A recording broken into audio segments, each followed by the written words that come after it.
এই তারাপীঠে সারা বছর বহু নেতামন্ত্রীরা আসেন, পুজো দেন এবং ভোট চান মায়ের কাছে। কিন্তু এই দ্বারকানাথ সংস্কারের বিষয়ে কারোরই নজর নেই, এমনটাই অভিযোগ। এই নদীটা দেখলে মনে হচ্ছে একটা জরাজীর্ণ নদী।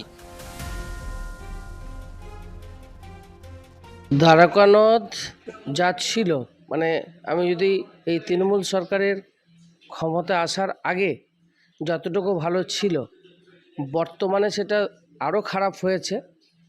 এবং এখানকার যিনি সাংসদ মাননীয়া শতাব্দী রায়, তিনি এইটা দেখিয়েই কিন্তু অনেকটা ক্ষমতা আসার কথা বলতে পারেন, যে তখন থেকে তিনি তারাপীঠবাসীকে বা বাংলার যারা তারাপীঠকে ভালোবেসে মায়ের টানে যারা আসেন তাদেরকে স্বপ্ন দেখিয়েছিলেন যে এই নদীতে চেকড্যাম তৈরি করা হবে, নদী সংস্কার করা হবে এবং বোটিংয়ের ব্যবস্থা করা হবে।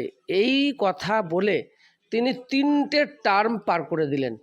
তার এতটুকু কিচ্ছু হয়নি, শুধুই প্রতিশ্রুতি সার। চান হয়তো এখানে চান করতো লোকে, বহুত দিন হলো বন্ধ, তো খুব ভালো জল নয়, অপরিষ্কারই তো জল হয়েছে। তখন বেশ চান টান করা, এত সুন্দর জল। হ্যাঁ, পরিষ্কার কই এখন তো করছে না। এই নদীটা দেখেন, ভালো থাকলে আমাদেরও ভালো, বাইরেকার যাত্রী এসে অনেকে চান করে। পরিষ্কার থাকলে দেখতেই তো পাচ্ছেন আপনারা ঘাটের অবস্থা। আমাদের দাবি পরিষ্কার থাকলে ভালো। সামনে ভোট। হ্যাঁ, সামনে ভোট। হ্যাঁ, কি চাইছে? আসছে তো আমাদের সরকার উল্টে যাবে এবার। হ্যাঁ, কাজ করেনি বলে আমাদের উল্টে যাবে। যেরকম দেখতে পাবেন এখন এইরকমই, সেই বর্ষা আসবে আপনার আপনার জলে ধুয়ে নিয়ে যাবে। তাই তারাপীঠে তো প্রচুর নেতামন্ত্রীরা পুজো দিতে আসেন, এই নদীর দিকে কারো নজর নেই? আছে, নজর আছে আপনার, করছে না গো এখন। ভোটের কাজ চলছে তো সব আপনার, এখন ভোটের দিকে এই অবস্থা নদীটা। এই জল বন্ধ সেদিন থেকে আপনার অবস্থা এরকমই।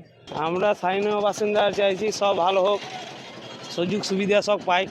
তারা মায়ের কাছে পুজো দিয়ে ভোটটুকুই চান, নদীর দিকে নজর পড়ে না, এমনটাই গুরুতর অভিযোগ তারাপীঠের বাসিন্দা থেকে ব্যবসায়ী সকলের।